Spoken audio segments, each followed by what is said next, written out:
Ibu Haji baik kalian. Ibu direka minum kopi. Dia jawab salam dan semangat membola sekalian. Assalamualaikum warahmatullahi wabarakatuh. Waalaikumsalam.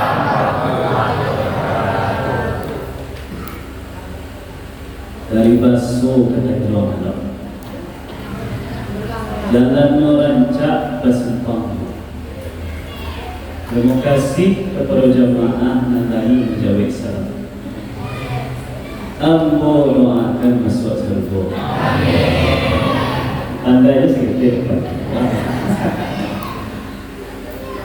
Alhamdulillah. Alhamdulillahi Rabbil Alamin. وبه نستعين على أمور الدنيا والدين أشهد أن لا إله إلا الله وحده لا شريك له وأشهد أن محمدا عبده ورسوله الذي لا نبي بعده اللهم صل وسلم على نبينا محمد سيد الأنبياء والمرسلين وعلى آله وأصحابه ومن تبعهم بإحسان إلى يوم الدين أما بعد. Malam kepada sebuah Bapak Ibu Ramadan malam kesempatan. Kembali berarti hari Rabu besok. Ya. Beda pakai wasit. Lampu malam kesempatan begini Pak. Tapi doa bila partai kita Bapak Ibu. Tentunya sama. Yang penting layu sama usaha. Kemungkinan nampaknya tahun ini Ramadan berbeda dan Idul Fitrinya sama insyaAllah. Kita doakan ananda kita tadi yang namanya Raifat dari Pondok Pesantren Madinatul Munawwarah, ya, Bukit Tinggi. Mudah-mudahan Raja Ananda ini sebagai batu pijakan kelak menjadi jalan yang hebat di masa yang akan datang. Bapak-bapak dan ibu-ibu dan bagi anak-anak kami yang akan mencatat tema atau judul kajian kita pada malam hari ini, yaitu hikmah kisah Ummu Mihjan. Hikmah kisah Ummu Mihjan. Ummu artinya ibu, berarti hikmah kisah Ibu Mihjan. Di dalam sebuah hadis yang sahih diriwayatkan bahwasanya di masa atau di zaman Nabi sallallahu alaihi wasallam ada seorang perempuan yang berkulit hitam. Perempuan yang hidup dengan kesederhanaan, dia bukan orang kaya, bukan pula pejabat, dan secara rupa pun biasa-biasa saja. Bahkan usianya pun telah mulai lanjut. Maka kerajaan Bapak Ibu sehari-harinya berkhidmat di tengah-tengah masyarakat Madinah, membersihkan masjid. Nah, suatu kali Nabi SAW tidak mendapati Ummu Mihjan dalam masjid. Kemudian beliau bertanyalah kepada sahabat-sahabat beliau, "Kaman Ummu Mihjan yang selama kau rutin memberasiahkan masjid ini?" Maka kata sahabat, "Wahai Rasulullah, Ummu Mihjan Allah meninggal tadi malam, dan langsung jenazahnya kami kuburkan." Lalu kata Nabi, "Kenapa kalian tidak lagi tahu? Tidak lagi tahu engkau kalau Ummu Mihjan yang selama kau memberasiahkan masjid awal telah meninggal dunia tadi malam, dan langsung kalian kuburkan?" Ya, seolah-olah kata periwayat hadis itu, sahabat menganggap perempuan itu tidak terlalu penting, sehingga kematiannya pun tidak perlu untuk diberitahukan kepada Nabi sallallahu alaihi wasallam. Maka apa yang dilakukan oleh Nabi sallallahu alaihi wasallam, kalau begitu tolong tunjukkan di mana kubur dari perempuan itu atau Ummu Minjam. Maka sahabat pun dan Nabi berangkatlah ke kubur Ummu Minjam. Kemudian Nabi salat di situ, salat lain. Kemudian beliau doakan Ummu Minjam sambil mengatakan, sesungguhnya kubur ini dalam keadaan gelap, dan doa yang aku ucapkan serta salat yang aku lakukan akan menerangi kubur dan orang ada di dalam. Bapak-bapak dan ibu-ibu kaum muslimin wal muslimat jamaah fi Ramadan, para pemuda, para remaja beserta anak-anak kami jamaah Ramadan. Kalau bercakap kisah tadi kaum muslimin, begitu banyak hikmah yang bisa kita petik dan faedah yang bisa kita ambil.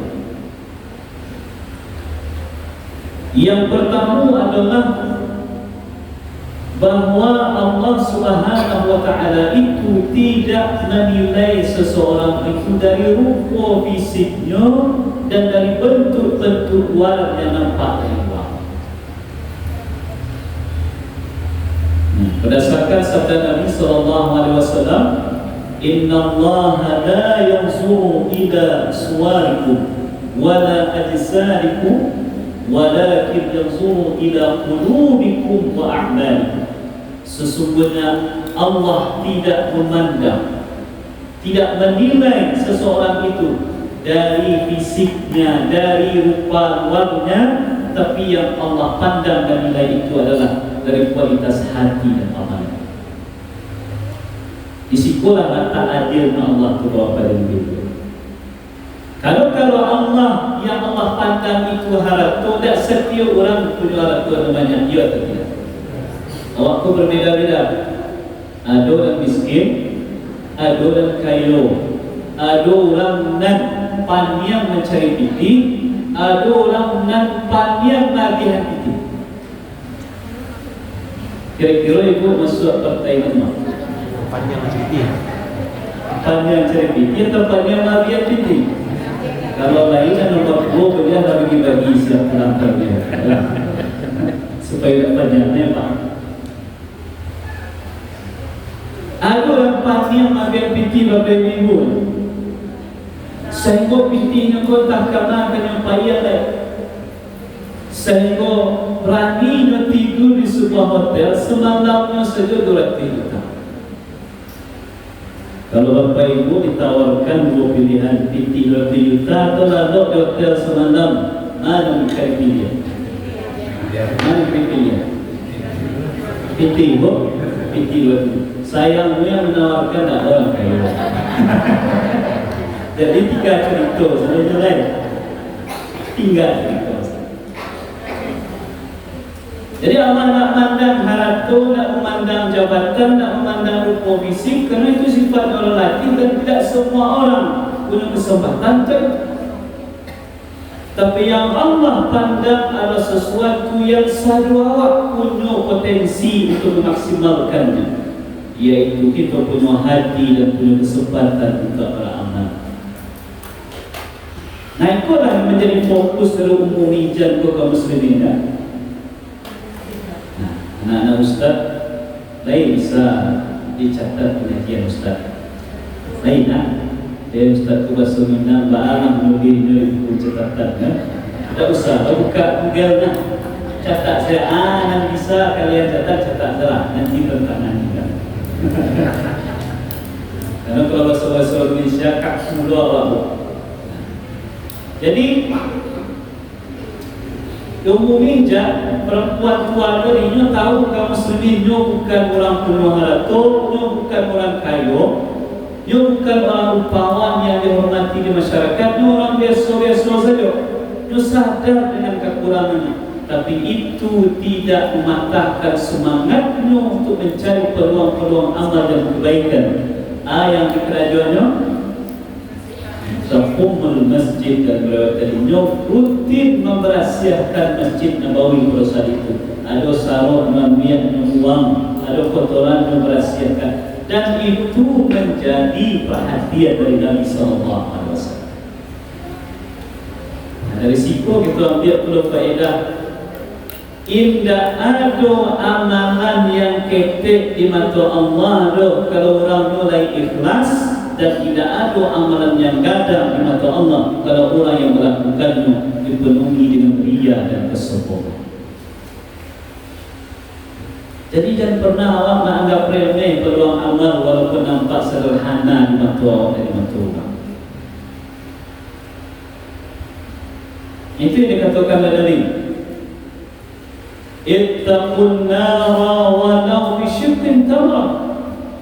Jagalah dirimu dari api neraka walaupun dengan berinfak bisyuqqin tamrah, dengan setengah biji kurma. Apa itu bagi kurma sekilo? Sakotak sekilo, 60.000, 65.000 sesuai dengan jenis kurma dan kualitas. Dikaluanlah dimasukkan ke toples yang dia cie, dibagi dua. Dan setengah awak makan, setengah agar kurang. Kira-kira ni nama ibu itu berapa? Tapi mohon. Atau ibu pergi ke pasar, ibu beli pisang sesikit. Tadi pisang sesikit. Nah, dibawa pisang sesikit tadi pulang, kemudian dia ambil cie, dipotong dua, dan sebelah untuk awak makan, dan sebelah dia agih ke tetangga. Kira-kira ni nama beramal itu tadi. Apa nama? Tapi kecil orang ibu kopi di mana tak seragam bagi awak setengah pisang. Padahal punya pisang orang. Saya sikit kadang, kau setengah saja. Tapi itu bukan itu yang dimaksud dengan Nabi itu. Yang dimaksud dengan Nabi adalah kalau seandainya kemampuan berinfak sedekah awak itu baru senilai itu, jangan pernah anggap remeh untuk memasukkan harta awak kotak-kotak infak. Dalam ada kini Bapak Ibu. Dalam ada. Ada relatif perak misalnya masuk. Tapi ya sebenarnya relatif perak. Kadang 10 itu banyak tu. Yang 10 kanan 22,000, 10,000, 50,000, dan 10 kida 1,000, 2,000. Mana cok kalau? Bisa sih cari di kota infak awak. Mana banyak nampak kedua situ. Jadi walaupun itu baru kemampuan awak, jangan anggap remeh. Jangan anggap remeh. Kalau bisa jadi, kalau itu diniatkan ikhlas karena Allah, dan itu baru mampu awak, insyaAllah itu cara Allah akan menjaga kita dari api neraka. Kemudian dalam hadis yang lain, tabassumuka ala wajhi akhika sadaqah. Senyummu di hadapan saudaramu itu sedekah. Senyummu. Jangan berduit saya. Orang puasa berduit, hari raya berduit. Tahu tak berapa berduit itu sampai itu? Ya, itu penelitiannya. Ketika seseorang itu tersenyum, energi yang dipakai oleh wajahnya tidak sebanyak yang dipakai ketika orang itu berduit. Maka orang yang nak senyum itu biasanya awet muda. Biasanya seperti itu. Senyum saja sebuah amalan. Bahkan kata Nabi SAW, menyingkirkan gangguan di jalan. Awak berjalan, bawa kendaraan atau jalan kaki, nampak ada batu yang mengelilingi mungkin dari atas turun ke jalan, awak anjaan batu tadi dari tengah jalan supaya tidak membahayakan orang yang menggunakan jalan di belakang awak. Itu pun bahagian dari amalan yang kalau itu ikhlas akan memasukkan kita ke seluruhnya. Begitu banyak peluang amal kaum muslimin. Apa yang membersihkan masjid itu? Nampaknya kerja sederhana, tapi tidak sesederhana yang kita fikirkan. Ada orang yang berkhidmah di masjid, membersihkan masjid. Berarti setiap orang yang salat di masjid musola itu dia akan dapatkan pahala masing-masing. Itu adalah orang yang salat pada malam hari ini di Surabaya. Nabi pahala maka yang mempersiapkan masjid. Kok naik ikhlas.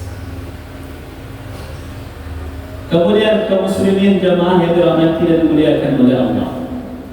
Yang kedua adalah menunjukkan bagaimana perhatian Nabi SAW kepada masyarakat, kepada umat Buddha. Dan maka bila menasihati awak kecil Nabi dalam hadis riwayat Imam At-Tabrani, man lam yahtammu bi amri muslimin falaysa minhum.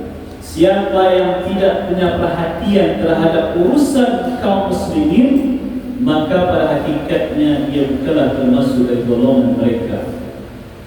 Jadi orang yang acuah tak acuah saja keadaan busana, juga keadaan saudara, itu pada hakikatnya walaupun mungkin secara agama tetap Islam, tapi bukan termasuk dari golongan orang-orang yang punya keislaman yang baik di hadapan Allah Subhanahu wa taala. Makanya hablum minallah wa hablum minan nas itu mesti menjaga hubungan baik dengan Allah dan menjaga hubungan baik dengan manusia itu mesti sifat. Ada orang kaum muslimin tempang salah satu, tempang salah satu muka suratnya Ustaz. Ada orang yang kelihatan zahirnya rancak hubungan dengan Allah, salat tak pernah tinggal, puasa Ramadan tak pernah tinggal, bahkan pergi haji, pergi umrah bagai. Tapi sayang perlu sayang di masyarakat tak ada ketahuan. Pasal tak ada menyapa, ketika ada kemalangan tak hadir, ketika diundang tak datang, ketika gotong royong tak pernah ikut satu. Itu orang yang secara zahir hubungan dengan Allah baik, tapi hubungan dengan manusia punya masalah di dalam masyarakat. Atau tempang yang kedua, jo kegiatan masyarakat, jo manusia tak tanggung elok. Kalau ada mendengar orang yang meninggal, ada yang pertama tiba di pemakaman dekat Mengeribu. Ketika ada undangan gotong royong, tak pernah tidak hadir terus. Pada sopan. Tapi sembahyang tak. Puasa lain puasa, tapi puasa macam orang puasa balik papan pulang tanah. Nyongkat. Dulu ada apa namanya kini tahan dua tidak. Jadi sampai makan patutui, tapi kalau dicibuk dari bawah nampak saya kaki ulang. Saya ada yang begitu. Saya boleh. Boleh main apa? Rumah pesantren. Jadi hal-hal mulai itu tidak nampak. Tapi mungkin bagi bapa ibu yang sehari-hari di pasar juga baik, mungkin masih ada yang boleh itu ya. Nah, jadi ada orang yang secara sosial itu baik, ramah, dikenal murah, aktif kegiatan sosial. Tapi sayang kalau mengajak Allah itu tidak baik. Salat tidak, puasa tidak, baju baik tidak pernah. Salat raya tak layak. Salat raya tak layak. Lagi ke salat raya tak layak. Memang mau kata tidak. Dia pernah dia sembahyang raya tak layak. Dia mana? Tiap malam sibuk main mercu, sibuk keliling kampung, takbiran lain, tapi suku tak ada bos sembahyang. Nah itu orang tempang.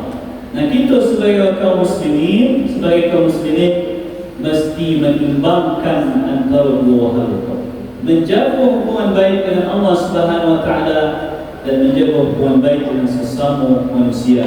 Barulah kita akan menjadi kaum muslimin yang sempurna keimanannya di hadapan Allah Subhanahu wa taala. Kaum muslimin, jamaah yang dirahmati dan dimuliakan oleh Allah Subhanahu wa taala.